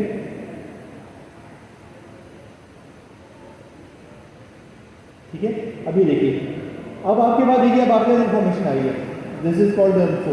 पहले तो एक सिंपल मैसेज आ रहे थे, अब देखिए इसके अंदर मेरे पास क्या आ रही है, एक जेसन मेरे पास स्ट्रिंग आ रही है, तो जेसन के अंदर मेरे पास क्या है, यहाँ पे ID 1 name the Russian type fiction available true, ये मेरे पास क्या है, एक रिकॉर्ड है। अब मुझे बताइए कि क्या मैं अपना कोड लिख के और इस API को हिट करूँ /books करूँ तो मेरे पास जो डाटा आएगा क्या मैं इसको रीयूज कर सकता हूँ, क्या यूजेबल डेटा है मेरे पास, बिल्कुल है। किस तरह है, मेरे पास यहाँ पे ऊपर देखिए एक एरे है, उस एरे के अंदर मेरे पास जो फर्स्ट एलिमेंट है या फर्स्ट रिकॉर्ड है उसके अंदर मेरे पास एक फील्ड है, एक कांस्टेंट फील्ड है ID name type available. Again दूसरी देखिए सेकंड रिकॉर्ड में ID नेम टाइप अवेलेबल। तो अब मेरे पास क्या हुआ कि जब मैंने इस API के इस एंड पॉइंट को हिट किया तो मेरे पास रिजल्ट में क्या आया, मेरे पास एक जेसन आई और उसके अंदर एक एरे आई, उस एरे के अंदर मेरे पास क्या है, रिकॉर्ड्स आए, और रिकॉर्ड्स के अंदर मेरे पास स्टैटिक फील्ड्स हैं जिसके अंदर ID है, नेम है, टाइप और अवेलेबल है। अब मैं क्या कर सकता हूँ, लूप चला के इनसे डेटा गेट कर सकता हूँ, उसके अलावा मैं जो चाहूँ कर सकता हूँ। मैं सिर्फ लेट से चैटबॉट बनाई है, चैटबॉट मुझसे पूछना चाह रही है कि मेरे पास जो है टोटल अवेलेबल बुक्स बताओ कितनी है, तो क्या मैं टोटल अवेलेबल बुक्स बता सकता हूँ? बिल्कुल बता सकते हैं। इस एरे के एलिमेंट जो है मैं काउंट कर लूँ, इस एरे के जो एलिमेंट्स हैं वो मैं बता दूँ कि इस एरे के अंदर कितने एलिमेंट्स हैं, उससे मुझे क्या पता चल जाएगा इसमें बुक्स कितनी है। इसी तरह मैं ये देखना चाहूँ कि मेरे पास कितनी बुक्स अवेलेबल है, तो मैं क्या करूँगा उस एरे में से जितने अवेलेबल ट्रू हैं उसका काउंट ले लूँगा, तो मेरे को पता चल जाएगा अवेलेबल बुक्स कितनी है। और अगर मैं ये देखना चाहूँ मेरे पास कितनी बुक्स ऐसी है जो अवेलेबल नहीं है, तो क्या होगा, तो मैं अवेलेबल फॉल्स का जो है वो काउंट ले लूँगा, तो मेरे पास अवेलेबल बिल फॉल्स मिल जाएगी। इसी तरह मैं अगर देखना चाहूँ कि मेरे पास इसमें कितनी टाइप्स की बुक्स हैं, कितनी कैटेगरी की बुक्स हैं, तो क्या करना पड़ेगा, मैं इसमें से क्या करूँगा, यूनिक कैटेगरी फाइंड करूँगा। देखिए ये फिक्शन है, ये नॉन फिक्शन है, ये फिर फिक्शन है, तो ये फिक्शन एक यूनिक कैटेगरी है, नॉन फिक्शन यूनिक कैटेगरी है, अगेन फिक्शन ये रिपीट हो रही है, इसका मतलब है कि थर्ड कैटेगरी नहीं है बल्कि ये रिपीटेटिव आ रही है। तो मैं क्या करूँगा उसमें से जो नॉन रिपीटेटिव है वो मैं टाइप्स ले लूँगा, तो मैं मेरे फिक्शन है, नॉन फिक्शन है, बस फिलहाल ये दो कैटेगरी है। तो अगर मैं कैटेगरी देखना चाहूँ तो मेरे पास एक बुक स्टोर में दो टाइप की कैटेगरी है, एक फिक्शन है और एक नॉन फिक्शन है, ठीक है। अगर मैं यहाँ पे मैं यूजर से क्वेरी करता है कि मुझे फिक्शन बुक्स बताओ, तो मेरे पास जो रिजल्ट आया था उसमें से मैं क्या कर दूँगा, wait type is equal to fiction, तो मेरे पास वो तमाम बुक्स आ जाएंगी जो कि सिर्फ फिक्शन के ऊपर है। तो आप देखिए कि यूजेबिलिटी, अब आप देखिए आपको समझ आ रही होगी कि यूजेबिलिटी क्या है। यूजेबिलिटी क्या है कि मेरे पास एक डेटाबेस है या मेरे पास एक वेबसाइट है। देखिए वेबसाइट पे पहले वेबसाइट बनती थी स्टैटिक, अब वेबसाइट बनती है डायनेमिक, जो कि बेसिकली क्या होती है, पीछे डेटाबेस से लिंक होती है। तो अब क्या है कि अब आपने इस बुक स्टोर के अंदर, ये जो बुक स्टोर है इसके अंदर मुझे बताइए कि अगर कोई एक पर्टिकुलर बुक ऐड हो रही है तो जो इसका डेवलपर है उसको क्या इस वेबसाइट को खोल के और इसकी दोबारा एक प्लेस होल्डर बना के और टेक्स्ट लिख के दोबारा बुक ऐड करनी पड़ेगी, तो क्या करेगा, वो सिंपली डेटाबेस में जाकर एंट्री करेगा जिसके अंदर जो डेटाबेस के अंदर जो रिक्वायर्ड फील्ड्स हैं वो डाल देगा, जैसे उसके बुक का नेम है, बुक की कैटेगरी है, टाइप है, उसकी प्राइस है और उसका जो इमेज है वो, ये चीज़ें उसके अंदर अपडेट करेगा। तो क्या होगा, ये वेबसाइट जब होगी तो डेटाबेस में से क्या होगा, जो आपके पास अवेलेबल डाटा है उसके साथ पॉपुलेट हो जाएगा, ठीक है। इसी तरह अगर इस वेबसाइट के अंदर जो डेटा है वो डेटाबेस से पॉपुलेट हो रहा है, इट्स मीन कि मैं इस API को क्वेरी करके डेटाबेस से जो है वो डेटा गेट करके लेके आ सकता हूँ। तो उसमें देखिए कि यहाँ पे मेरे पास जितना डेटा आ रहा है वो कहाँ से आ रहा है, वो स्टैटिक डेटा नहीं है, बल्कि क्या हो रहा है कि जब मैं इस API को हिट कर रहा हूँ तो वो API क्या कर रही है, देखिए API बनाने का मकसद यही है क्या, कि आपसे जो यूज़र है उससे डेटाबेस की चीज़ें हाइड की जाए। डेटाबेस के अंदर देखिए ना, डेटाबेस के अंदर एक कनेक्शन स्ट्रिंग है जिससे डेटाबेस से कनेक्शन बिल्ड होता है, फिर डेटाबेस से जो क्वेरी की जाती है तो फील्ड्स के नाम बताए जाते हैं, ठीक है। तो मुझे बताइए कि अगर फील्ड्स के नाम जो मेरी डेटाबेस की फील्ड है अगर उसका नाम किसी को पता चल जाए तो क्या मसला हो जाएगा, वो हैक करना आसान हो जाएगी। अगर मेरे पास डेटाबेस के अंदर एक टेबल है यूजर्स का और उसके अंदर यूज़र ID है और यूज़र पासवर्ड है, तो एक हैकर को पता है कि यूजर्स का टेबल मौजूद है और उसके अंदर ID की फील्ड मौजूद है, तो वो किसी ना किसी तरीके से कोशिश करेगा कि उस टेबल को एक्सेस करके उसके अंदर एक नई ID क्रिएट कर सके या किसी ID या पासवर्ड फील्ड को ब्लैंक कर सके, उससे क्या होगा, उसको एक्सेस मिल जाएगा। बेसिकली अब क्या होता है कि एब्स्ट्रैक्शन लेवल आ गया इसके ऊपर, एब्स्ट्रैक्ट कर दिया आपने एक API के थ्रू। अब यूज़र क्या कर रहा है, कम्युनिकेट किससे कर रहा है, यूज़र कम्युनिकेट कर रहा है API से। API के अंदर अब एक फंक्शनैलिटी मौजूद है जो कि डेटाबेस से कनेक्ट कर रही है, डेटाबेस से कनेक्ट करके आपने जो उसको रिक्वेस्ट दी थी उस रिक्वेस्ट को लेके इंटरप्रेट कर रही है, डेटाबेस को भेज रही है, डेटाबेस से जो रिजल्ट आ रहा है उसको उसमें से फिर देखिए कि आपको क्या देना है।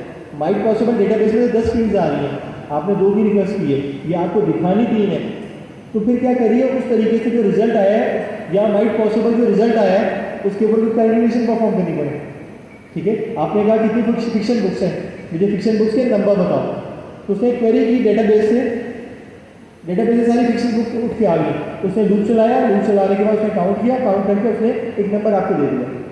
तो मतलब ये है कि आपके पास जो फंक्शनैलिटी है उसको एब्स्ट्रैक्ट किया जा रहा है, उस फंक्शनैलिटी को परफॉर्म किया जा रहा है, आपकी रिक्वेस्ट ली जा रही है, उस जो आपने एंड पॉइंट हिट किया उस एंड पॉइंट पर आपकी रिक्वेस्ट आई, फंक्शनैलिटी ने उसको परफॉर्म किया, डेटाबेस से डेटा कलेक्ट कर रहा है, जो कुछ कर रहा है, वो हुआ, उसके बाद जो आउटपुट है वो प्री डिफाइंड है, वो आउटपुट आपको दे दिया गया और आपको आउटपुट मिल गया।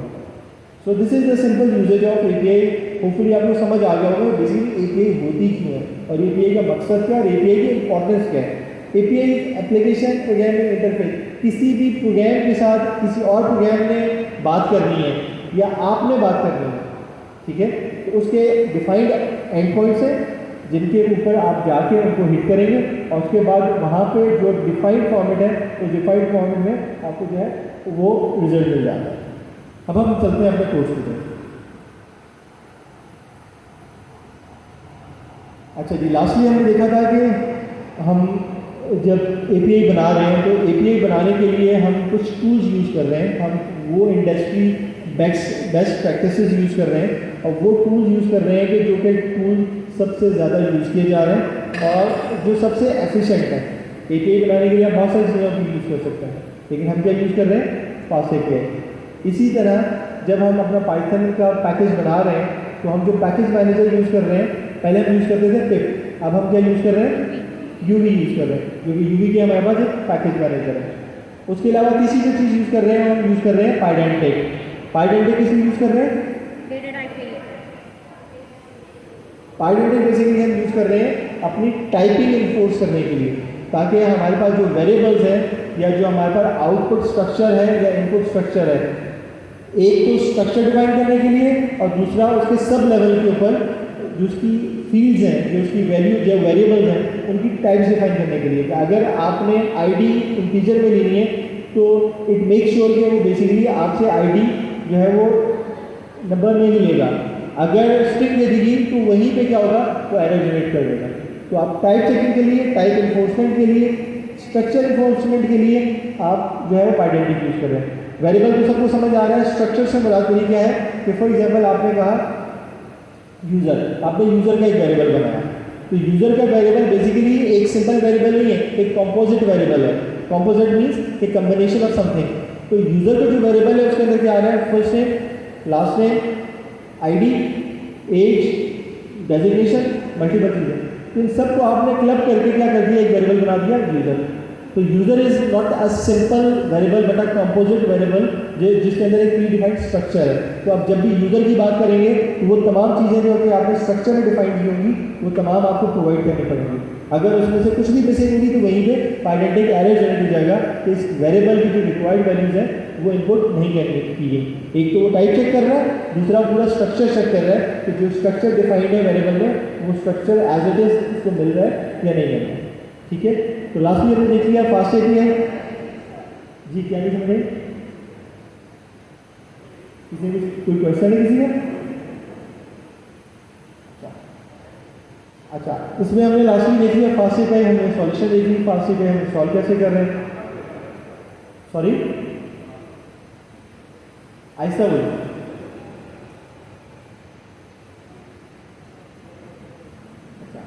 लास्टली हमने देख लिया फास्ट एपीआई कि फास्ट एपीआई को इंस्टॉल कैसे करते हैं। इसके बाद हमने यूवी देख लिया, यूवी को इंस्टॉल कैसे करते हैं, यूज कैसे करते हैं, और फिर हमने पाइडेंटिक को भी देख लिया। तो हम एक थोड़ा सा गो थ्रू ले लेते हैं इसमें। सबसे पहले आपने यूवी इंस्टॉल किया, पिप इंस्टॉल यूवी से। इसके बाद आपके पास आपने वेरीफाई कर लिया इसको। मैं रेपो से इसलिए चल रहा हूँ ताकि आप अगर इसको दोबारा रिवाइज करना चाहें तो रेपो से ही आप दोबारा इसको रिवाइज करना।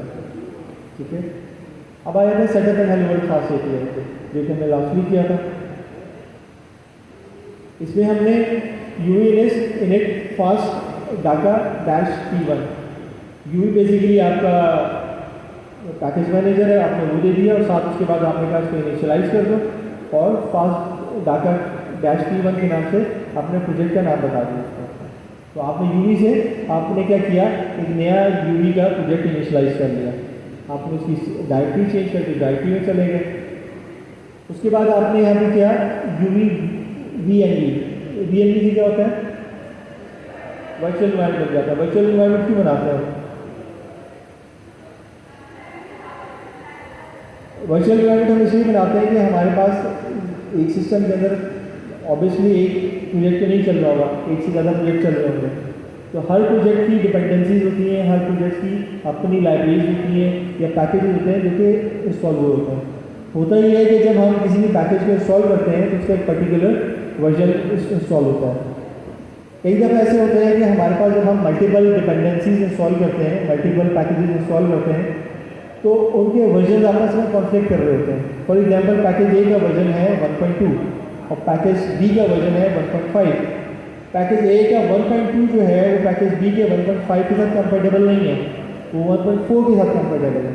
तो अगर आपने 1.5 इंस्टॉल किया हुआ है तो वो आपस में कम्युनिकेट नहीं कर पाएंगे, आपका एक कॉन्फ्लिक्टिंग एरर आ जाएगा। तो टू इंश्योर के हर प्रोजेक्ट के अपने जो पैकेजेस हैं वो उसके वही हो, उसका सेम वर्जन वही हो, और एक पैकेज की जो वर्जन है वो दूसरे पैकेज के साथ या एक प्रोजेक्ट की जो डिपेंडेंसीज हैं वो दूसरे प्रोजेक्ट की डिपेंडेंसीज के साथ कॉन्फ्लिक्ट ना करें।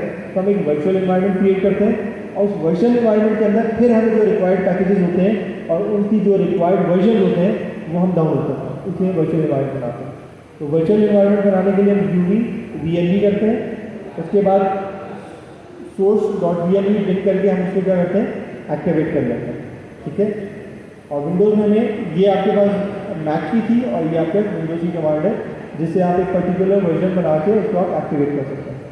अब आपको यूवी पैकेज मैनेजर से पहले तो आपने यूवी इंस्टॉल कर लिया, फिर यूवी पैकेज मैनेजर के थ्रू आपने एक प्रोजेक्ट इनिशियलाइज कर लिया। उसके बाद आपने क्या किया कि जब आपका पैकेज मैनेजर आपका एक प्रोजेक्ट इनिशियलाइज हो गया, वर्चुअल एनवायरनमेंट इनिशियलाइज हो गया, अब आपने जो प्रोजेक्ट उस प्रोजेक्ट के अंदर जो मजीद आपके रिक्वायर्ड डिपेंडेंसीज हैं अब आपने वो ऐड करनी है। तो अब ऐड करने का सिंपल तरीका क्या है, क्योंकि यूवी पैकेज मैनेजर है तो अब हम जो भी डिपेंडेंसीज इंस्टॉल करेंगे वो यूवी के थ्रू करेंगे। तो हमने यूवी ऐड किया, उसके बाद जो डिपेंडेंसी थी उसका हमने नाम बता दिया। तो हमारे पास क्या हुआ कि फास्ट एपीआई का हमारे पास जो पैकेज है वो हमारा डाउनलोड हो गया और इंस्टॉल हो गया। हम काम करते हैं इसको साथ के साथ करते हैं ताकि हमारे पास आगे हम इसको प्रैक्टिस कर सकें।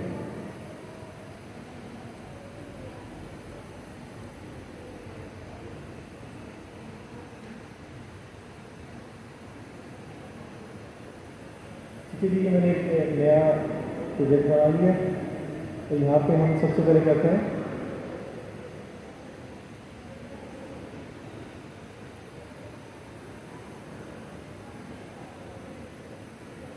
स्टार्ट से लेके चलते हैं। पहले हम यूवी से इनिशियलाइज करते हैं। सेम ही कॉपी पेस्ट कर रहा हूँ ताकि आपको भी मसला ना बात हो। ठीक है,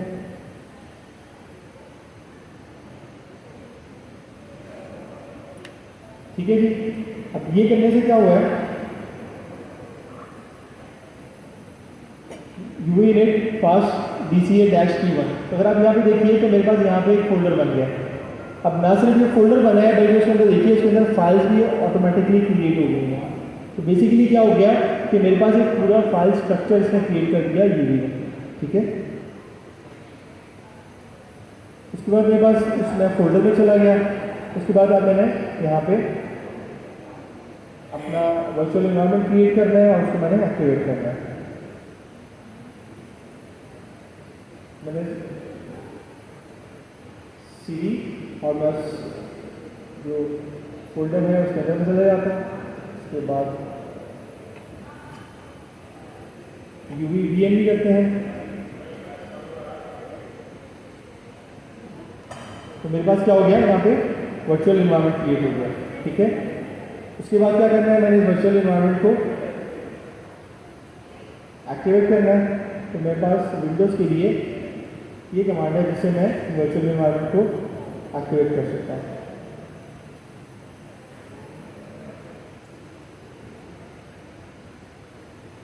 ठीक है जी।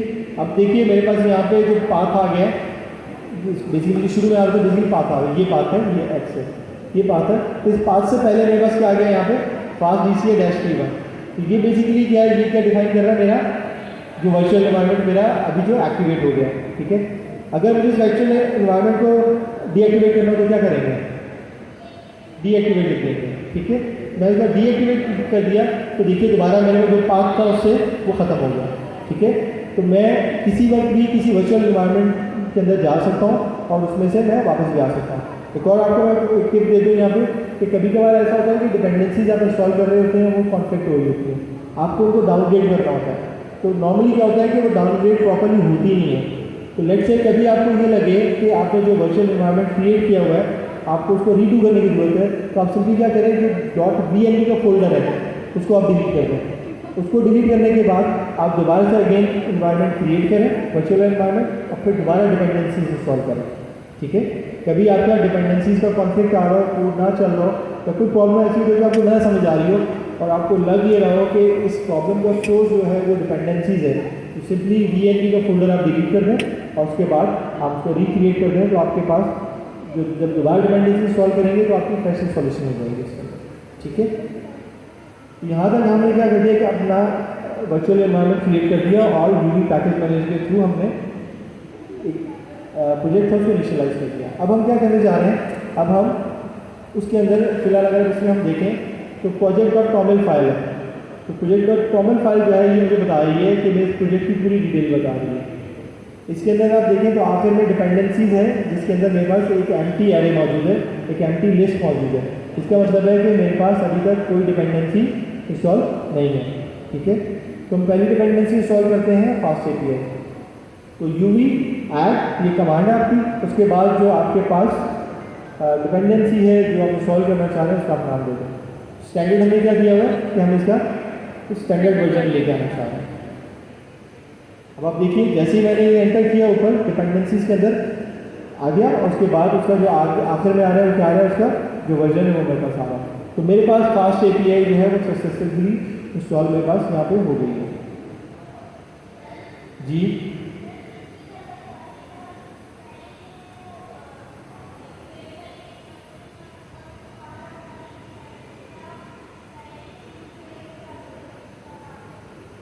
देखिए मेरे पास फास्ट एपीआई ऑलरेडी इंस्टॉल है ग्लोबली।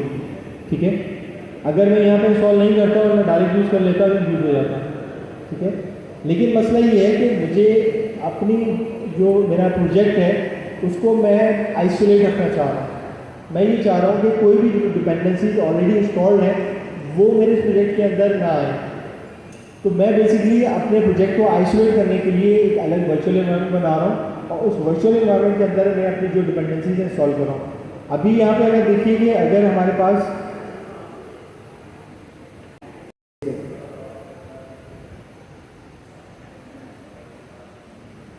मैंने उसको डीएक्टिवेट किया है, दोबारा एक्टिवेट नहीं किया। ठीक है, अब देखिए अब मेरे पास जो ये इंस्टॉल हुआ है ये मेरे पास ग्लोबली इंस्टॉल हुआ है। ठीक है, और अब अगर मैं यहाँ पे यूबी ऐड करूँगा तो अब मेरे पास ये इस वर्चुअल एनवायरनमेंट के अंदर होगा। ठीक है, तो मेरा जो पाथ है वो पाथ बता रहा होता है कि मेरे पास जो डिपेंडेंसी इंस्टॉल हुई है वो वर्चुअल एनवायरनमेंट के अंदर हुई है या उससे बाहर हुई है। ठीक है, अगर आपने डिपेंडेंसी इंस्टॉल कर दी ग्लोबली और फिर आप उसके बाद वर्चुअल एनवायरनमेंट के अंदर गए तो आपको एरर देगा कि डिपेंडेंसी नॉट फाउंड। ठीक है, और इसी तरह अगर आपने ग्लोबली इंस्टॉल की और फिर आप वर्चुअल एनवायरनमेंट के अंदर आए तो फिर आपको वहाँ डिपेंडेंसी वो नहीं मिलेगी, क्योंकि आपके पास ये जो वीएनबी है इसके अंदर ये लाइब्रेरीज हैं, ये बेसिकली इसका नाम बता रही हैं कि आपके पास इस पर क्या क्या डिपेंडेंसी जो है आपका देखिए। इसमें फास्ट एपीआई आ रही है, आपकी फास्ट एपीआई आ रही है, फास्ट एपीआई सीएल आ रही है। तो ये बेसिकली जो .bnb का फोल्डर इसके अंदर मेरे पास जो तमाम डिपेंडेंसी जो मैं इंस्टॉल कर रहा हूँ वहाँ वो मेरी इसके अंदर आती है। ठीक है सर, इसमें हम पाइथन का वर्जन भी डाउनग्रेड करके यूज़ कर सकते हैं सर? जी, कोई क्वेश्चन है? पाइथन का वर्जन भी डाउनग्रेड करके यूज़ कर सकते हैं इसमें हम? ये आपकी आवाज़ नहीं आ रही। पाइथन का वर्जन डाउनग्रेड करके यूज़ कर सकते हैं इसमें? मैं वहीं जाके पूछ रहा हूँ सर, सामने वाला से पूछ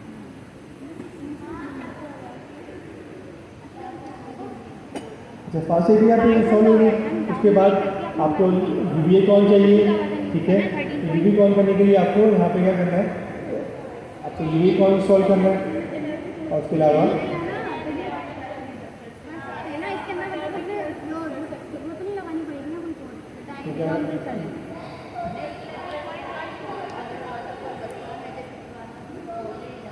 टॉमल की फाइल से जी टॉमल की फाइल से आप वर्जन चेंज कर सकते हैं। लेकिन मसला ये कि वर्जन चेंज करने से क्या होगा, वर्जन चेंज करने से आपने यहाँ वर्जन चेंज कर दिया। ठीक है, जब आप ये आपको प्रोग्राम रन हो रहा होगा तो बेसिकली वो इस वर्जन को नहीं देख रहा होगा, वो आपने जो इंस्टॉल किया होगा वर्जन को उसको यूज़ कर रहा होगा। ये सिर्फ एक एंट्री है, टॉमिल फाइल है बेसिकली आपकी एक एंट्री है। ये बेसिकली आप इसलिए यहाँ पे बता रहे होते हैं कि जब ये प्रोजेक्ट आप शिप करते हैं किसी और को भेजते हैं, तो जब वो इंस्टॉल करता है अपने पास, तो यही वर्जन जो लिस्ट होती है डिपेंडेंसीज की, ये डिपेंडेंसीज विद दैट वर्जन उसके बाद इंस्टॉल होता है। अभी फिलहाल जब आप इंस्टॉल कर लेते हैं तो बेसिकली जो एंट्री आ रही है ये बता रही है कि आपके पास ये वर्जन इंस्टॉल हो गया। लेकिन अगर आपको दूसरा वर्जन इंस्टॉल करना है तो आपको इस डिपेंडेंसी को हटा के फिर दूसरा वर्जन पे आपको इंस्टॉल करना है। ये बेसिकली एक एंट्री है। और जिस तरह आपने अगर पाइथन में देखा होगा तो हम क्या करते हैं, हम एक requirement.txt की फाइल बनाते हैं। तो requirement.txt की फाइल जो होती है वो बेसिकली क्या होती है, वो अगेन हमारी डिफाइन कर रही होती है कि हमारे पास डिपेंडेंसीज कौन सी है और उनके वर्जन क्या है। तो वो देखिए आपने अपने कंप्यूटर के अंदर तो लाइब्रेरी इंस्टॉल कर ली, डाउनलोड कर ली, लेकिन जब वही कोड आप किसी और मशीन पे शिफ्ट करते हैं तो क्या होता है कि वो कोड नहीं चलता। उसकी वजह ये है कि डिपेंडेंसीज मिसिंग होती है। तो ये जो आपकी टॉमिल फाइल है या requirement.txt की फाइल है, ये बेसिकली क्या होता है कि ये जब आप दूसरे कंप्यूटर में शिफ्ट करते हैं तो वहाँ पे वो तमाम रिक्वायरमेंट्स जो कि requirement.txt में या टॉमिल फाइल में वो दोबारा से ऑटोमेटिकली हमारे पास क्या होती है, उस मशीन में डाउनलोड होती है, इंस्टॉल होती है, उसके बाद आपका जो प्रोजेक्ट है वो चल रहा होता है। ठीक है।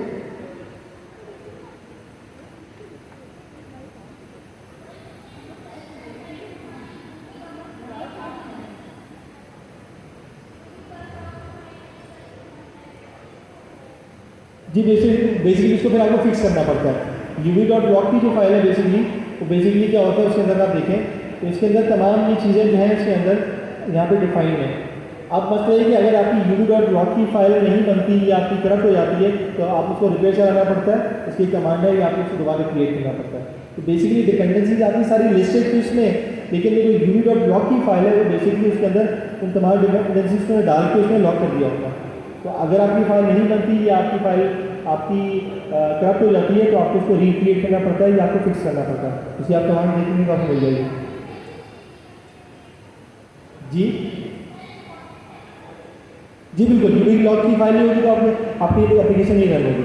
uv.block की फाइल आपकी रिक्वायर्ड फाइल होती है। जी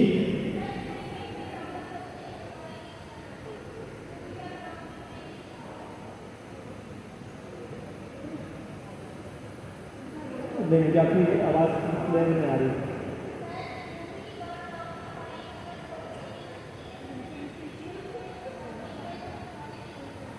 जी बिल्कुल ऐसे ही है।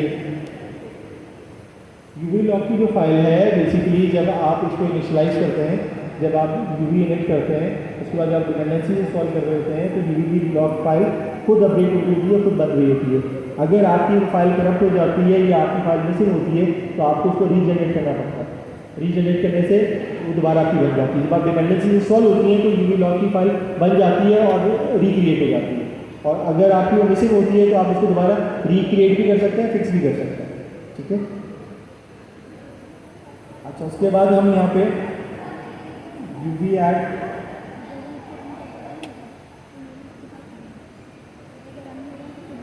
uv.con हमने इंस्टॉल कर दिया।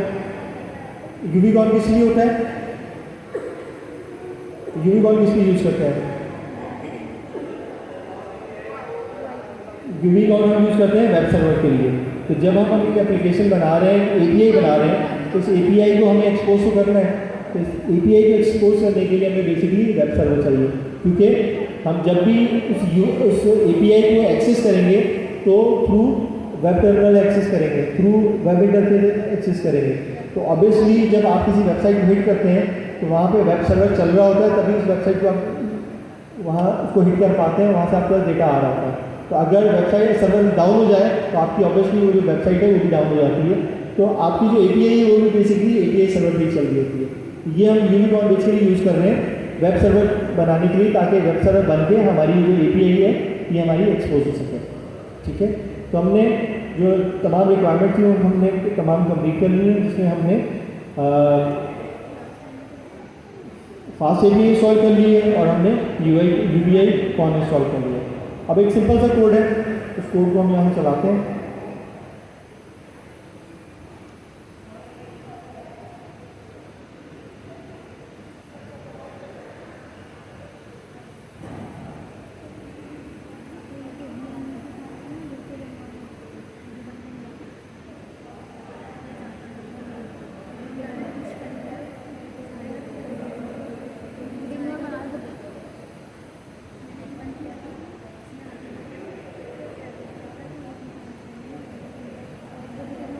जी, इसके अंदर हमने क्या किया, जो हमने फास्ट एपीआई इंस्टॉल की थी, हमने क्या किया, from fast API import fast API, हमने फास्ट एपीआई इंपोर्ट कर ली। उसके बाद हमने ऐप बनाया, ऐप का वेरिएबल बनाया, ऐप को हमने कह दिया app equal to fast API, ठीक है। तो अब हमारे पास जो फास्ट एपीआई की क्लास है, उससे हमने एक इंस्टेंस बना लिया ऐप का, ठीक है। अब हमने एक फंक्शन बनाया रीड का, रीड रूट का फंक्शन है, उसके अंदर मेरे पास यहाँ पे ब्रैकेट के अंदर कुछ भी नहीं है, ये बेसिकली हमारा रीड रूट का फंक्शन है, ठीक है। अब इस रीड रूट के फंक्शन से ऊपर मैंने एक डेकोरेटर लगा दिया ऐप डॉट गेट, ऐप जो कि मैंने इंस्टेंस बनाया था उसको मैंने यूज़ किया ऐप डॉट गेट, और मैंने यहाँ पे स्लैश ले दिया। तो ये बेसिकली डिफाइन कर रहा है मेरे रूट को, कि अगर मेरे कोई रूट को हिट करेगा तो बेसिकली ये जो मुझे रीड रूट का फंक्शन है ये मेरे पास रन होगा। इसके अंदर सिंपली मैं क्या कर रहा हूँ, यहाँ पे रिटर्न हेलो वर्ल्ड रिटर्न कर रहा हूँ। हेलो बेसिकली मेरे पास की आ गई और वर्ल्ड मेरे पास उसका जो है वैल्यू आ गई, ठीक है।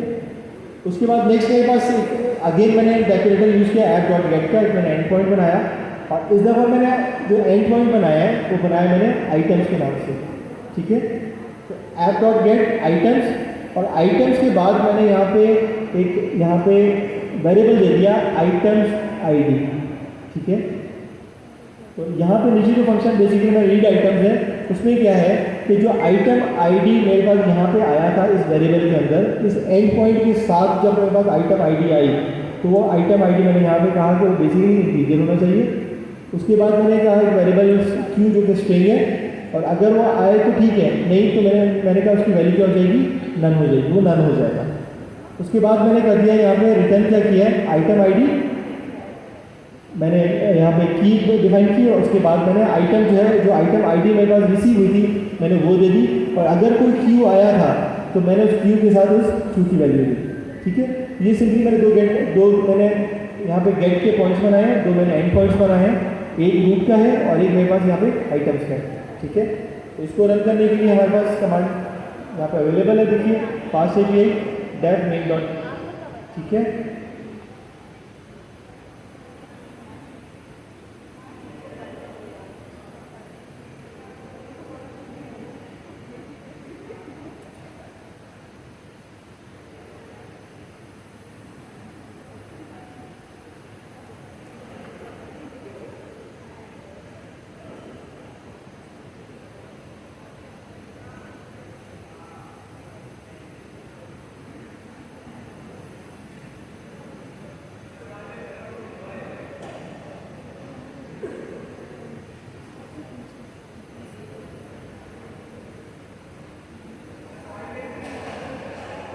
जी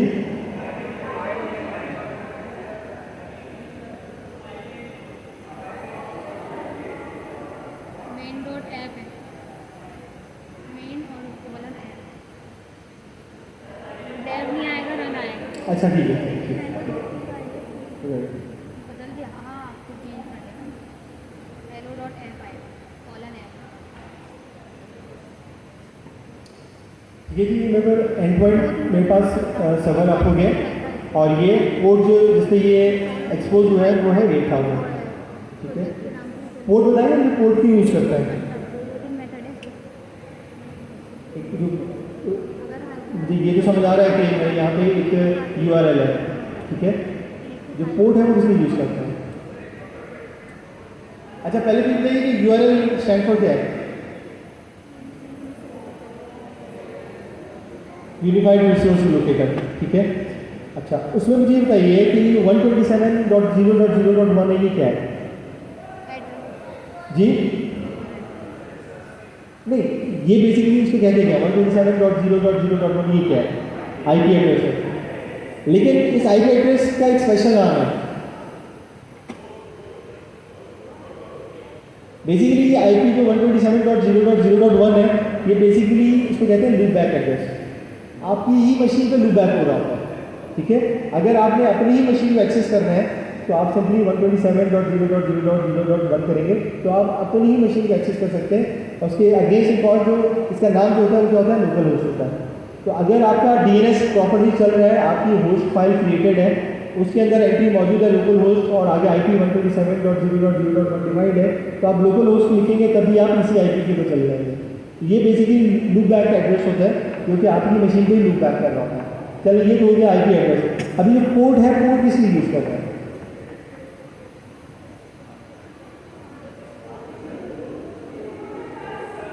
नहीं, पोर्ट की हमें ज़रूरत क्यों पड़ रही है बताएं जी। देखिए पोर्ट्स इसलिए हम यूज़ करते हैं कि मैं आपको छोटी सी एग्जाम्पल दूँ कि आपके घर में कोई इंटरनेट लगा हुआ होगा, आपके पास जो वायर आके टर्मिनेट हो रही है किस में हो रही है? राउटर में हो रही है। अब वो जो राउटर है जब वो इंटरनेट से कनेक्ट होता है तो उसको एक आईपी एड्रेस मिल जाता है, ठीक है। इंटरनेट पे जो भी डिवाइस कनेक्ट होती है उसका एक आईपी एड्रेस होता है, जिसको हम रियल आईपी कहते हैं या जिसको हम पब्लिक आईपी कहते हैं, ठीक है। तो होता क्या है, जब आप किसी भी डिवाइस को कनेक्ट करते हैं इंटरनेट से तो उसको एक आईपी मिल जाता है, ठीक है। अब जब आईपी मिल जाता है तो अब उसके बाद क्या है कि वो आईपी जो है वो बेसिकली रियल आईपी है या जिसको हम कहते हैं पब्लिक आईपी, ठीक है। उसके बाद क्या है कि आपने उस राउटर के साथ अपने घर की 5 डिवाइसेस कनेक्ट कर दी। तो 5 डिवाइसेस में आपके 2 लैपटॉप हैं, एक आपका डेस्कटॉप है और 2 आपकी मोबाइल डिवाइसेस हैं। तो अब ये बताइए कि वो जो डिवाइसेस हैं वो भी तो इंटरनेट से कनेक्ट हो रही हैं, ठीक है। तो उनको आईपी क्या मिलेगा? क्योंकि जो भी डिवाइस इंटरनेट पे जाती है उसका आईपी जरूर होता है, उसको क्या आईपी मिलेगा? उसको बेसिकली डीएचसीपी सर्वर या जो उस राउटर के अंदर सर्वर चल रहा होता है, ठीक है, वो क्या करता है उसको एक लोकल आईपी दे देता है। अब वो पब्लिक आईपी नहीं होगा, आपकी डिवाइसेस का जो आईपी होगा वो होगा 192.168, वो डिफाइंड है। आप बेशक घर जाके चेक कर लीजिएगा कि आप जो भी डिवाइसेस आप कनेक्ट करते हैं राउटर से या अपने वाईफाई से कनेक्ट करते हैं तो वो स्टार्ट होता है 192.168। ये बेसिकली फिक्स है सी टाइप क्लास जो है आपकी पब्लिक एड्रेस के लिए, प्राइवेट एड्रेस के लिए होती है, ठीक है। वो क्या रहा है कि अब आपकी 5 डिवाइसेस कनेक्टेड है एक राउटर से और वो राउटर कनेक्टेड है आपका इंटरनेट से। तमाम डिवाइसेस आपकी रिक्वेस्ट भेजती है किसको? राउटर को। राउटर एक ही आईपी से डेटा बाहर भेज रहा है, भेज दिया, रिक्वेस्ट चली गई google.com पर, google.com से रिक्वेस्ट वापस आई। अब बताइए